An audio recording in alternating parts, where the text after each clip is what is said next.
If we are talking about romance, it's actually not the most important element in the story, but somehow keeps finding its way up to the newest volume. Honestly, romance in Classroom Elite is not really great since most of the time it's just a girl having a one-sided feeling toward Ayanokoji, but once in a while, a few unique and high-quality writings could be found in some of the romance stories. For example, the relationship between Chabashira and her ex-boyfriend was short, but really interesting to think about. It shows us how do people who prioritize each other above their class meet their end in such a tragic way. Their feelings were so strong, and yet that became the reason for their end. Not only did they lose their entire relationship, but also their promising future as Class A graduates. The most interesting part about the romance between them is how Chabashira cannot move on from her past, and kept clinging to the incident that caused them to fall apart. Even though we don't even know the name of Chabashira's boyfriend, their short spark of love eventually became the reason why everything started back in the deserted island exam. Their relationship told us that a very strong bond could affect their class as a whole, and no matter how pure or dazzling a love can be, that could also become the reason for regret and resentment. The conclusion of Chabashira's story is beautiful, which is why I put it in S tier. As for the other love stories, they have their own charm and part in this story, so let's try to analyze each of them, and see which one has the best story to offer. The very first girl who has a crush on Ayanokoji in the school is none other than Sakura, but sadly Sakura's love story is not really developed well, and often forgotten or just teased as a joke.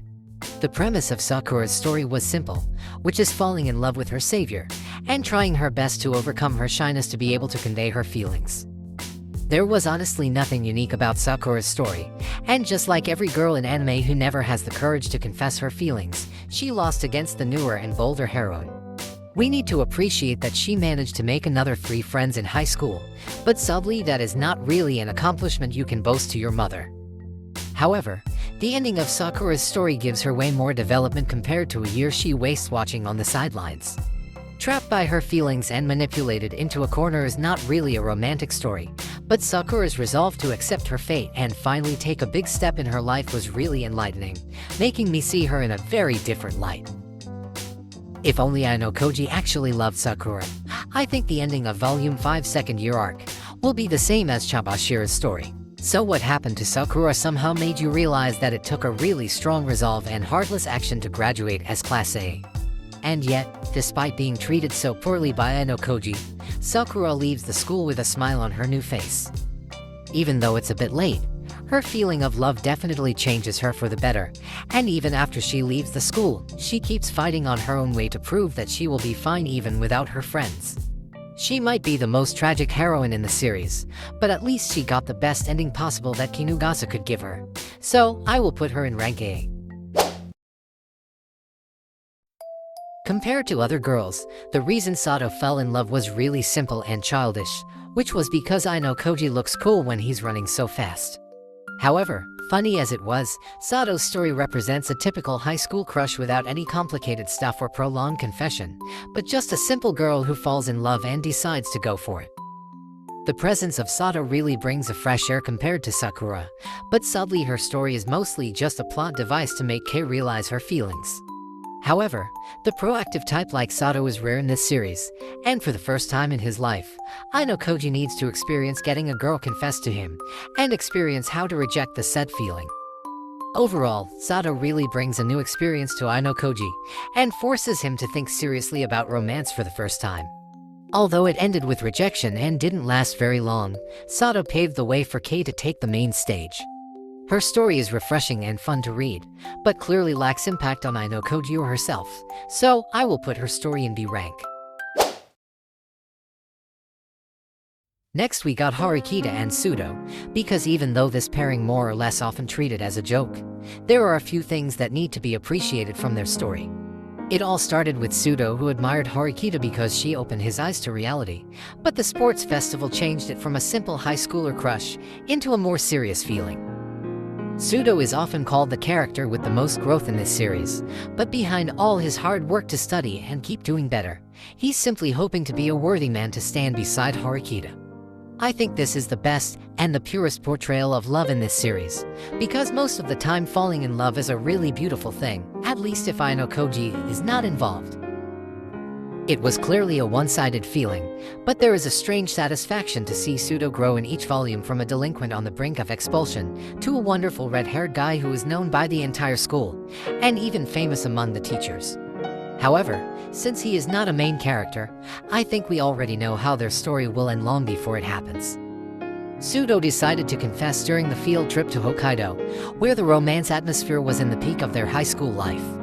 He decided to confess after his exam score finally made it to the top 10, but needless to say, those feelings were unrequited. Harikita's response is the most interesting part, because not only did she never realize Sudo's feelings, but she decided to turn him down, knowing full well all the development that Sudo got could vanish in an instant. It was truly a situation without a perfect answer, but answering with honesty might be the best choice since it fits Harikita's character, and also gives another push for Sudo as a character. Sudo's response at the end of their relationship is honestly a chef's kiss. Even though his entire motivation suddenly lost its meaning, he decided to not abandon everything that he gained, and keep improving himself because he knew that was the thing that the girl he loved was hoping for. By doing so, Sudo has proven that he really is mature, and not only driven by obsession or any false hope. Their relationship might not be as warm or entertaining as the others, but Sudo is what Sakura could be if only she actually tried her hardest. It was a long-time journey that ended with a satisfying conclusion, so I will put their love story in tier A. Speaking of Sudo, he spent a year and a half trying to get Horikita's recognition, pushing through day and night balancing his club activity and study. However, without him ever knowing, there is someone who's watching and acknowledging his effort this entire time, which is Onodera Kaino. I think the appearance of Onodera in the story is such a classic move to hint Horikita's rejection a few volumes earlier. Right when Sudo got rejected, he will realize there was someone else who always looked out for him, and instead of keep chasing his ideal woman, he eventually learned to love someone who was always watching his back. Their relationship has been slow in the past few volumes, but let's see what they could offer in the future. And now let's talk about Ika and Shinohara, because even though the newest volume completely butchered their relationship, this pair is actually one of my favorites in the entire series. For me personally, Ika and Shinohara's stories show us what it means to stop dreaming big and focus on what actually matters. If you have followed the series from the start, you should have known that both Ika and Shinohara are quite dreamers. They idolize the most handsome and beautiful students in their class, and that is what they value even though both of them have an average build. You can say that both Ika and Shinohara hate each other just because of their appearances, but needless to say, their personalities click like a magnet. Their feelings for each other started with a big fight, and none of them ever thought that would be the reason they carve each other's presence in their minds. Their relationship rarely became the main focus before the uninhabited island exam, but it clearly progressed, and it's truly an experience to see them grow up and accept what they feel instead of what they want. It's also worth noting that among the other romance stories, Ika and Shinohara are definitely a couple with the most trouble in their relationship. Starting from refusing to acknowledge each other's feelings, Komiya, who was way more aggressive, and the other girls mocked their relationship. And yet, no matter how much they argued with each other, they still made it to the very end. Instead of Ayanokoji and his beautiful harem, I think Shinohara and Ika are way more interesting to follow simply because they feel real and relatable. There is no manipulation involved, there is no grand plan to use each other, but simply to people who found comfort in reality. I really dislike how their relationship is treated in the newest volume, but if we ignore it, their romance story is definitely S tier. Maybe not the best in terms of writing, and honestly doesn't really feel refreshing in the middle of all romance anime. But once again, it's simply real and relatable. And the most important thing is that they actually love each other, and not a one-sided feeling like what we always see.